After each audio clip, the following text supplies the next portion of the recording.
Georgia News Now. I'm Nevaeh Jordan. Coming up today in local news, Whitfield County has launched a free mobile app to help residents stay up to date with local information. A large Cold War relic has found its permanent home here in Dalton. Students and parents can expect to see changes to the curriculum in the upcoming school year.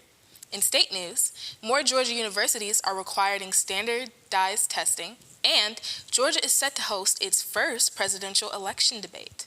Later, we'll meet the Humane Society of Northwest Georgia's Pet of the Week, and Shane Franks will be here to present the WDNN Community Calendar. But first, here is your local weather. Today's local weather is brought to you by Built Well Bake.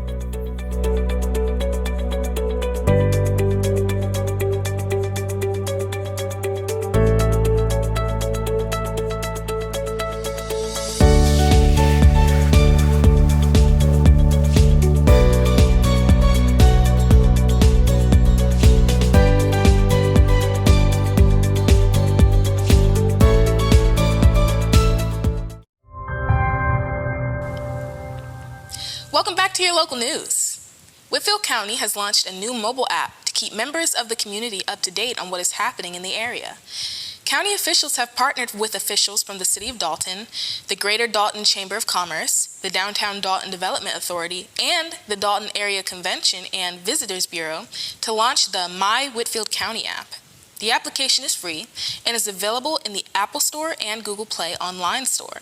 Whitfield County Public Information Officer Valeria Molina said the app will help Apple and Android users who aren't avid followers of social media to stay tapped in with the community. Within the app, users can find links to various helpful websites, including the Chamber of Commerce, the City of Dalton and Whitfield County, and the Downtown Dalton Development Authority's Facebook page. The app also features a Living Here tab, where users can find information related to area housing, careers, and events, as well as a Things to Do tab and a Dalton events calendar. Officials are hopeful the app will streamline communication and bring the community closer together. According to Molina, the app is a one-stop for all things related to the local community, including events and informations. Whenever you download the free app, it will send you push notifications to your cell phone. It's just another way to see what's going on and have it delivered straight to your phone, she said.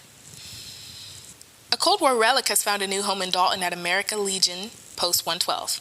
The M103 was used by the U.S. Army and Marine Corps from 1957 up to 1974 during the Cold War years. According to Post Commander Jim Lovain, the tank weighs 55 tons. It was considered a heavy tank, weighing 55 tons, Lovain said. After that, I guess our military decided they didn't need that kind of tank anymore. The tank will now be a permanent fixture at Post 112, and they are thrilled. One impressive piece of equipment on display at American Legion Post 112 on Glenwood Avenue, the Legion wrote on their Facebook page. Tanks like the M103 were produced between World War I and the end of the Cold War in 1991. The large-sized tanks made maneuverability difficult, but provided more firepower and better armor protection. Lovain, a Navy veteran from 1967 to 1971, said he admittedly does not know a lot about tanks. He served in communications aboard aircraft carrier USS Lexington. However, he said many of the guys at Post 112 say it is one of the biggest tanks they have ever seen. Post 112 has been trying to get a tank in North Georgia for several decades. The M103 is the third tank Post 112 has attempted to get. Tanks can be difficult to find and costly to transport depending on where they are located. Lovain said they wanted to make a big deal out of the arrival of the tank, so calls were made to Whitfield County and the Dalton Police Department in order to get an escort to drive the tank in. Since then, a lot of people passing by the Legion have stopped and put somebody out to get a picture of it, Lovain said. The tank was not used in combat, but it belonged to the Marines. Lovain stated he didn't realize how much attention the tank would bring, but that it has been good for the Legion. Students within the Dalton Public School System will see a new core curriculum for the upcoming 2024-2025 school year. The new curriculum will have an increased emphasis on literacy. The decision was unanimously approved by the Dalton Board of Education following a request from Brandy Moore, the system's Director of Teaching and Learning. The proposal was for the school system to adopt SAVAS My View Literacy and My Perspectives as the core literacy curriculum for students in kindergarten through 8th grade. The literacy programs focus on placing students at the center of learning and equipping teachers with the right tools and research to support each student. The cost of the new curriculum will total around $1.7 million. The school system considered 8 different curriculum vendors, but Savas seemed to stand out above the rest. According to Moore, as you know, we utilized our competitive process, we met with various stakeholder groups, and we gave everybody an opportunity to give their voice, Moore said during Monday evening's meeting. Savas MyView curriculum will be used for students in kindergarten through the 5th grade. My Perspectives, a more advanced literacy program, will be used for middle school students. School system officials are confident that the new curriculum is a step in the right direction to help students progress and grow in literacy. Savas was chosen based on its high approval rating on Georgia's high-quality instructional material advisory list. Standards aligning score in parent and community reviews, Dalton Board of Education Vice Chair Sam Sanders said he is impressed and excited about the materials. "Thank you for getting parents together, teachers together," he said. "Thank you for the thoughtfulness of it. We're very optimistic and excited. I think it's right for our kids." The adoption of the new curriculum is part of the Goal 1 of the school system's 5-year plan to target student achievement. Now it's time to get a look at the Humane Society of Northwest Georgia's Pet of the Week. Meet Ottawa, a sweet Labrador Jack Russell Terrier mix.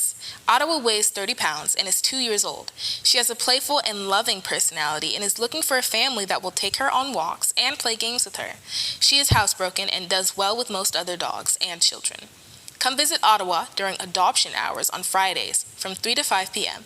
and on Saturdays from 11 a.m. to 2 p.m. The Humane Society of Northwest Georgia is located at 1210 Veterans Drive in Dalton. If you'd like to add Ottawa to your family, you can visit hsnwga.org to apply. When we return, I'll share some state news.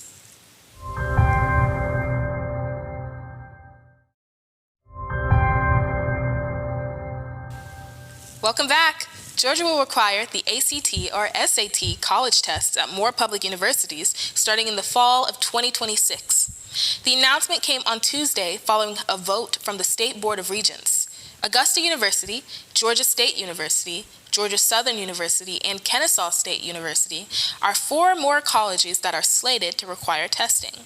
Requirements had already been restored for other schools, including the University of Georgia, Georgia Tech, and Georgia College and State University. Colleges across the nation are opting to restore testing requirements. Testing has never been required at many of Georgia's colleges. Chancellor Sonny Perdue said he believes high school grades coupled with testing scores are a better predictor of college success rather than grades alone. The standardized testing will be a great instrument for us to determine the strengths and weaknesses of every student coming in, Perdue told Regents during Tuesday's meeting. President Joe Biden and former President Donald Trump are scheduled to participate in a presidential debate in Atlanta, Georgia. President Biden announced his acceptance from CNN for the June 27th debate. "Over to you, Donald," Biden said in a statement confirming the debate. The debate will take place at CNN's Atlanta studios with no audience.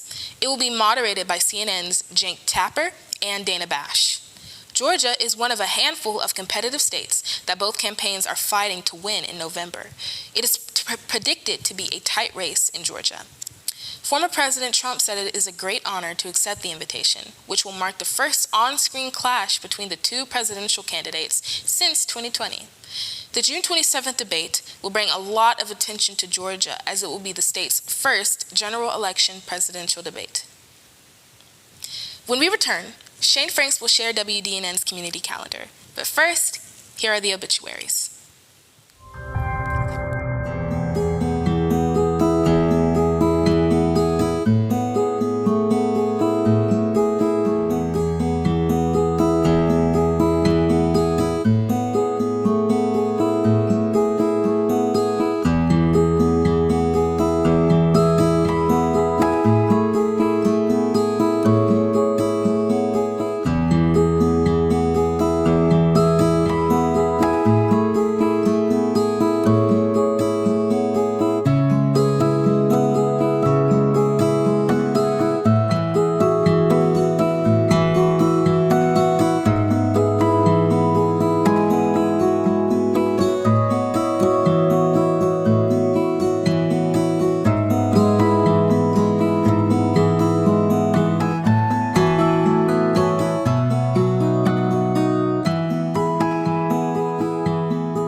Welcome back. It's time for WDNN's Community Calendar. Here are some things going on around the area. The Dalton-Whitfield County Public Library is participating in an event with Believe Greater Dalton, Early Childhood Initiative of Northwest Georgia, United Way, Dalton Public Schools, Whitfield County Schools, GPB, and PBS Kids. The Splash into Summer reading event will take place on May 18th from 10 a.m. to 1 p.m. at the Matt Gaston Community Center. There will be free books, activities, reading circles, a storyteller, and Super Y. Kids who attend the event will be able to enjoy the Matt Gaston Splash Pad from 1 to 2 p.m. There will also be information about their summer reading activities and summer reading challenge. I hope you can join us in all this fun. The 2024 NAIA Men's National Golf Championship begins May 21st at 8 a.m. and will run through May 24th at the Dalton Golf and Country Club. The competition is free to spectators, so come cheer on some local athletes. The Dalton-Stevenson Music Festival 2024 Mississippi in May will take place on Saturday, May 18th, 2024 at 7 p.m. at Burr Performing Arts Park. Five-time Grammy-nominated North Mississippi All-Stars, an American blues and southern rock band from Hernando, Mississippi, will be performing all along with The Weeks, an American rock band originated from Florence, Mississippi. Kids under 10 years of age are admitted free of charge, and if they are accompanied by an adult. Visit the Dalton-Stevenson Club's Facebook page for more information. Dalton Little Theater presents And a Child Shall Lead on Friday, May 17th, 2024 at 7 p.m. and Saturday, May 18th, 2024 at 7 p.m. This is the heroic and true story of children coming of age in Terezin, the Jewish city established by the Nazis near Prague as a way station before the death camps. In the face of unspeakable horror, these children use their determination and creativity to build lives filled with hope and beauty, playing, studying, making art, and writing an underground newspaper, all at the peril of being executed. Their actual poems and stories are woven into a fast-paced drama, evoking the universality of children caught in the insanity of war. Celebrate Memorial Day weekend in Ringgold, Georgia for the annual 1890s Day Jamboree Street Festival. Located at the Nashville Street, this is a two-day family-friendly event featuring food, arts, crafts, vendors, live music on multiple stages, a parade, classic car show, fireworks display, and much, much more. This event will take place on May 24th and 25th from 10 a.m. to 6 p.m. and it's completely free to attend. The Jamboree is conveniently located in the walkable and historic downtown area of Ringgold to put on your red, white, and blue and join the fun for a day or two. For further information, call 706-935-2251 to learn more. Country and gospel music singer Gene Watson will take the stage at the GEM Theater on May 25th at 7:30 p.m., located at 114 North Wall Street. Known as the Singer's Singer by his country music peers, Watson has been performing for over 60 years with 34 studio albums and 72 songs on the charts, including 23 in the top 10 and 11 #1 hits. The Grand Ole Opry member has recorded with country music legends Vince Gill, Leanne Womack, Trace Atkins, and more. For 6 decades, Gene Watson has delivered soulful ballads and shows no sign of slowing down by touring around the country and working on a new album. Tickets are priced at between $48 and $54, with reserved seating recommended. For more information, go to www.calhounthegmtheater.org or call 706-625-3132 to learn more. If you'd like to submit information on your event for North Georgia News Now's community calendar, send an email to info@wdnntv.com. That's it for this edition of North Georgia News Now. Be sure to visit us on Facebook, YouTube, and Instagram. And as always, thanks so much for watching.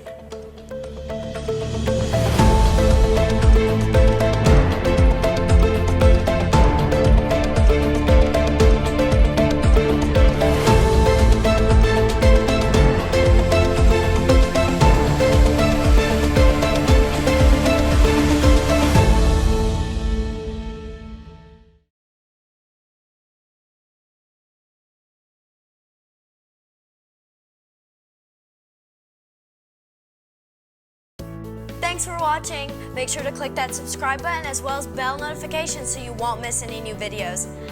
Also, follow us on our social medias. Thank you again for tuning in, and until next time, keep watching local.